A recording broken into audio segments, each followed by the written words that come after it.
Hello students, welcome to Benzil chemistry. അപ്പോൾ നിങ്ങൾക്കറിയാവുന്ന പോലെ തന്നെ CSIR നെറ്റ് കെമിക്കൽ സയൻസ് എക്സാമിനേഷൻ്റെ റെസ്പോൺസ് ഷീറ്റ് കറൻ്റ്ലി ഒഫീഷ്യൽ വെബ്സൈറ്റിൽ അവൈലബിൾ ആണ്. അപ്പോൾ നിങ്ങൾക്ക് ഡൗൺലോഡ് ചെയ്യുകയും ആൻസർ കീസ് ചെക്ക് ചെയ്യുകയും ചെയ്യാം. അപ്പോൾ അത് വന്ന സാഹചര്യത്തിൽ ഒരുപാട് കുട്ടികൾ ചോദിക്കുകയുണ്ടായി നമ്മുടെ എക്സ്പെക്റ്റഡ് കട്ട് ഓഫ് എങ്ങനെയായിരിക്കും എന്നുള്ളതിനെ പറ്റിയിട്ട്. അപ്പോൾ നമ്മൾ ഓൾറെഡി എക്സാമിനേഷന് ശേഷം കുട്ടികൾ റെസ്പോൺസിൻ്റെ അടിസ്ഥാനത്തിൽ ഒരു എക്സ്പെക്റ്റഡ് കട്ട് ഓഫ് അനാലിസിസ് നടത്തിയിട്ടുണ്ടായിരുന്നു. അപ്പോൾ ഈ ഒരു ഡിലേക്കൊരു റീസൺ ഉണ്ട്. നമ്മുടെ റെസ്പോൺസ് ഷീറ്റ് റിലീസ് ആയിട്ടൊരു 2 ഡേയ്സിന് ശേഷമാണ് നമ്മൾ വീഡിയോ ചെയ്യുന്നത്. അതിൻ്റെ പിന്നിൽ വ്യക്തമായ കാരണങ്ങളുണ്ട്. എന്തെന്നാൽ കുട്ടികളുടെ സൈഡിൽ നിന്ന് അവരുടെ മാർക്കുകൾ ചെക്ക് ചെയ്ത് നമുക്കൊരു മിനിമം 100 റെസ്പോൺസുകളും കിട്ടിയെങ്കിൽ മാത്രമേ ഒരു സോളിഡായിട്ടൊരു പ്രഡിക്ഷൻ പറയാനായിട്ട് കഴിയുള്ളൂ. കാരണം കൃത്യമായിട്ട് അനാലിസിസ് ഇല്ലാതെ ജസ്റ്റ് കുറച്ച് റാൻഡം നമ്പേഴ്സ് പറഞ്ഞിട്ട് കാര്യമില്ല. അതുകൊണ്ട് തന്നെയാണ് നമ്മളൊരു ചെറിയൊരു ഗ്യാപ്പിന് ശേഷം ഈ ഒരു വീഡിയോയിലേക്ക് കടക്കുന്നത്. ഓക്കെ, സോ ബെൻസിലിൽ നിന്ന് ഓഫ്ലൈനായിട്ടും ഓൺലൈനായിട്ടും ക്രാഷ് കോഴ്സായിട്ടും ഒക്കെ എഴുതിയിരുന്ന നിയർലി 105 സ്റ്റുഡൻസിൻ്റെ ഡാറ്റയുടെ അടിസ്ഥാനത്തിലാണ് ഇത്തവണത്തെ കെമിക്കൽ സയൻസ് എക്സാമിനേഷൻ്റെ കട്ട് ഓഫ് എങ്ങനെ ആയിരിക്കും എന്നൊരു പ്രഡിക്ഷനിലേക്ക് പോകുന്നത്. അതിനോടൊപ്പം തന്നെ ഞങ്ങൾ ഫാക്കൽറ്റീസ് ഫിസിക്കൽ, ഓർഗാനിക്, ഇനോർഗാനിക് കെമിസ്ട്രിയുടെ ക്വസ്റ്റ്യൻസ് ചെക്ക് ചെയ്യുകയും ചെയ്തു. സോ ഓവറോൾ ഇത്രയും കാര്യങ്ങൾ ചെക്ക് ചെയ്യുകയും അതിനോടൊപ്പം തന്നെ പാസ്റ്റ് ഇയേഴ്സിലെ കഴിഞ്ഞ 2023 മുതൽ 2025 വരെയുള്ള പേപ്പറിൻ്റെ ഡിഫിക്കൽട്ടീസും അതുപോലെ തന്നെ അത്തരം എക്സാമിനേഷൻസിൽ വന്നിട്ടുള്ള കട്ട് ഓഫുകളുടെ അടിസ്ഥാനത്തിൽ ഈ വരാൻ പോകുന്ന ജൂൺ എക്സാമിനേഷൻ്റെ പ്രോബബിൾ ആയിട്ടുള്ള കട്ട് ഓഫ് എങ്ങനെയായിരിക്കും എന്നുള്ളതിനെ പറ്റിയിട്ടാണ് നമ്മൾ ഈ ഒരു ഷോർട്ട് വീഡിയോയിൽ നോക്കുന്നത്. സോ നിങ്ങൾക്കറിയാവുന്ന പോലെ തന്നെ നമ്മൾ കട്ട് ഓഫ് പറയുന്ന ഔട്ട് ഓഫ് 200 മാർക്കിലാണ്. ABC ടോട്ടൽ മാർക്കിനകത്ത് കട്ട് ഓഫ് എത്ര ആയിരിക്കും എന്നുള്ളതാണ്. അപ്പോൾ നമുക്ക് ക്ലിയർലി പ്രിഡിക്റ്റ് ചെയ്യാൻ കഴിയുന്നത് ജനറൽ JRFൻ്റെ ഒരു കട്ട് ഓഫാണ്. അപ്പോൾ വൺസ് ആ കട്ട് ഓഫിൻ്റെ അടിസ്ഥാനത്തിൽ എക്സ്ട്രാപ്പൊളേറ്റ് ചെയ്ത് റീസെൻറ്റ് ഇയേഴ്സിൽ ട്രെൻഡ് നോക്കിയിട്ടാണ് നമ്മൾ LSലേക്കും അതുപോലെ തന്നെ OBC cut offs, SC/ST cut ഓഫുകൾ പറയുന്നത്. സോ ടു സ്റ്റാർട്ട് വിത്ത് നമ്മുടെ അനാലിസിസിന് ശേഷം the most probable JRF cut off that we feel is that 112 to 115 റേഞ്ചിലായിരിക്കും ജനറൽ JRF കട്ട് ഓഫ് വരുന്നത്. ഇതൊരു പ്രഡിക്ഷനാണ്. മേ ബി ചെറിയ ചേഞ്ചുകൾ വന്നേക്കാം, ബട്ട് സ്റ്റിൽ മോസ്റ്റ് പ്രോബബ്ലി ഈ ഒരു റേഞ്ചിലായിരിക്കും ഉണ്ടാവുക. 112 താഴേക്ക് പോകാനുള്ള ചാൻസും കുറവാണ്, 115 മുകളിലേക്ക് പോകാനുള്ള ചാൻസും വളരെ കുറവാണ്. ഓക്കെ, സോ മോസ്റ്റ് പ്രോബബ്ലി ഈ ഒരു റീജിയനിലായിരിക്കും നിങ്ങളുടെ കട്ട് ഓഫ് എക്സ്പെക്റ്റ് ചെയ്യേണ്ടുന്നത്. അതിന് പല റീസൺസ് ഉണ്ട്. നമ്മൾ ഇനീഷ്യലി 115 to 120 റേഞ്ചാണ് പറഞ്ഞിരുന്നതെങ്കിലും ക്വസ്റ്റ്യൻ പേപ്പർ ചെക്ക് ചെയ്യുന്ന സമയത്ത് CPAT-ലൊക്കെ ഫിസിക്കൽ കുറച്ച് ലെങ്തി ആവുന്നുണ്ടായിരുന്നു, ചില ട്രിക്കി ക്വസ്റ്റ്യൻസ് ഉണ്ടായിരുന്നു. സോ ഓൾ ടുഗദർ ഒരു 120 റേഞ്ചിലേക്ക് പോകാനുള്ള ചാൻസ് ഇല്ല. അല്ലെങ്കിൽ ഡിസംബർ 2024 പോലെ 118 റേഞ്ച് എത്താനുമുള്ള ചാൻസ് വളരെ കുറവാണെന്നുള്ളതുകൊണ്ടാണ് ഒരു സേഫ് ബ്രാക്കറ്റായിട്ട് 112 to 115 നമ്മൾ കട്ട് ഓഫ് പ്രിഡിക്റ്റ് ചെയ്യുന്നത്. So if you scored above 116, നിങ്ങൾ general category or whatever category 116 മുകളിലുണ്ടെന്നുണ്ടെങ്കിൽ you are on the safe spot. നിങ്ങൾക്ക് JRF കിട്ടാൻ ഹൈ പ്രോബിലിറ്റി ഉള്ള റേഞ്ചിലാണ് നിങ്ങളുള്ളത്.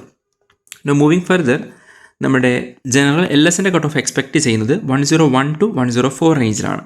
അപ്പോൾ നിങ്ങൾ റീസെൻറ്റ് ഇയേഴ്സിലേക്ക് നോക്കിയാൽ കാണാം ഏകദേശം ഈ ഒരു റേഞ്ചിലാണ് JRF കട്ട് ഓഫ് വരുന്നതെങ്കിൽ അതിൽ നിന്ന് 11 മാർക്കിൻ്റെ വേരിയേഷനിലാണ് ജനറൽ LS വരാറുള്ളത്.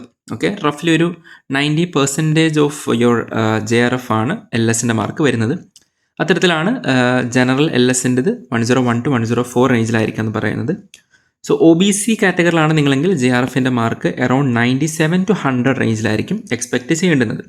ഒരു 14 മാർക്കിൻ്റെ വേരിയേഷൻസ് ആണ് യൂഷ്വലി കാണാറുള്ളത്. 14 to 16 മാർക്കിൻ്റെ വേരിയേഷനാണ് JRF ജനറൽ വിത്ത് OBC വരുന്നത്. സോ അതുകൊണ്ട് തന്നെ ഒരു 97 to 100 ഒരു സേഫ് ബ്രാക്കറ്റായിട്ട് കൺസിഡർ ചെയ്യാം. And coming to OBC LS 86.5 to 90 mark റേഞ്ചിലായിരിക്കും നിങ്ങളുടെ OBC LSൻ്റെ റേഞ്ച് വരുന്നത്. ഓക്കെ, ഇനി SC/ST കാറ്റഗറി നോക്കുകയാണെന്നുണ്ടെങ്കിൽ SCയുടെ JRF ഒരു 73 to 76 LS 66 to 69 നമുക്ക് എക്സ്പെക്റ്റ് ചെയ്യാനായിട്ട് പറ്റുന്നത്. സിമിലർലി ST കാറ്റഗറി ആണെന്നുണ്ടെങ്കിൽ വീണ്ടും ഒരു 10 മാർക്കിൻ്റെ വേരിയേഷനാണ് SCയിൽ നിന്ന് ഉണ്ടാവുക. സോ 62.5 to 65.5 JRFനും 56 to 59 LSനും നമുക്ക് എക്സ്പെക്റ്റ് ചെയ്യാം. ഇനി EWS കാറ്റഗറി എന്നുള്ളത് യൂഷ്വലി OBC കാറ്റഗറിയുടെ ഏകദേശം ആ ഒരു ബ്രാക്കറ്റിനുള്ളിലാണ് വരിക. മേ ബി ഒരു സ്ലൈറ്റ് വേരിയേഷൻ ഒന്നും ഉണ്ടായേക്കാം. സോ ഇതാണ് ഞങ്ങളുടെ ഒരു analysis. Physical, organic, inorganic question papers ഒരു ഓവറോൾ റൗണ്ട് നോക്കുകയും കുട്ടികളുടെ റെസ്പോൺസ് എല്ലാം നോക്കിയിട്ട് നമുക്ക് കാണുന്ന ഒരു റഫ് റേഞ്ച് ഇതാണെന്നാണ് പ്രതീക്ഷിക്കുന്നത്. കഴിഞ്ഞ വർഷങ്ങളിലൊക്കെ നമ്മൾ പ്രതീക്ഷിച്ചതിൽ നിന്നൊരു വലിയ വേരിയേഷൻ ഉണ്ടായിട്ടില്ല. So most probably we hope that your cut offs will be lying in this bracket. Okay, ഇനി നമ്മുടെ സ്റ്റുഡൻസിൻ്റെ പെർഫോമൻസ് പലർക്കും അറിയാൻ താല്പര്യമുണ്ട്. നമ്മുടെ top mark currently provisional answer പ്രകാരം വന്നിട്ടുള്ളത് 140.5 ആണ്. ഓക്കെ, 140.5 ആണ് കറൻ്റ്ലി ഒഫീഷ്യലി നമ്മുടെ ഹയസ്റ്റ് മാർക്ക് വന്നിട്ടുള്ളത്. ഇതിന് താഴെ 136 ഉണ്ട്, 133 ഉണ്ട്, 130 ഉണ്ട്, സോ 130 മുകളിൽ തന്നെ എൻ്റെ കണക്ക് ശരിയാണെങ്കിൽ 4 കുട്ടികളാണ് റിപ്പോർട്ട് ചെയ്ത പ്രകാരം 130 മുകളിലുള്ളത്. വീണ്ടും ഉണ്ട് 125, 120 ഇങ്ങനെ ഒരുപാട് നമ്പേഴ്സ് ഉണ്ട്. 100 മുകളിൽ തന്നെ ഈസിലി ഒരു 25ഓളം സ്റ്റുഡൻസ് 100 മുകളിൽ മാർക്ക് സ്കോർ ചെയ്തിട്ടുണ്ട്.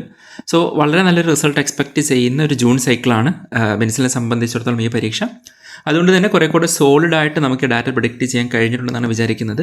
അപ്പോൾ ബാക്കി കാര്യങ്ങൾ വലിയ താമസമില്ലാതെ തന്നെ നിങ്ങൾക്കറിയാം, NDAയുടെ സൈഡിൽ നിന്ന് ഇനി വലിയ ഡിലേ ഇല്ലാതെ തന്നെ ഫൈനൽ ആൻസർ കീയും അതുപോലെ തന്നെ ഇന്ന് നമ്മുടെ ഫൈനൽ ആൻസർ കീയും അതുപോലെ തന്നെ റിസൾട്ട് എല്ലാ ഡാറ്റയും കട്ട് ഓഫുകളെല്ലാം വരുന്നതായിരിക്കും. So will wait for that.